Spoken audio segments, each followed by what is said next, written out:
శ్రీకృష్ణార్పణం అని ఎందుకు అనాలి? శ్రీకృష్ణార్పణం అంటే కలిగే ఫలితం ఏమిటి? ఈ సకల సృష్టిలో ఏదో ఒక కర్మ చేయకుండా ఏ ప్రాణి కూడా ఉండలేదు. మంచి పనులు చేస్తే సంఘంలో మంచి పేరు వస్తుంది, కీర్తి ప్రతిష్టలు, స్వర్గ సుఖాలు, పుణ్యఫలాలు వస్తాయి.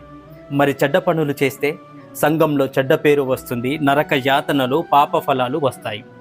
ఇలా పాపపుణ్యాలు చేస్తూ స్వర్గ నరకాలను అనుభవిస్తూ పదే పదే జన్మలెత్తుతూ ఈ జన్మ మరణ సంసార చక్రంలో ఉండిపోవలసిందేనా, లేక మోక్షం పొందడం ఏమైనా ఉందా అని మనకు అనేక అనుమానాలు వస్తూ ఉంటాయి. ఇది సహజమే.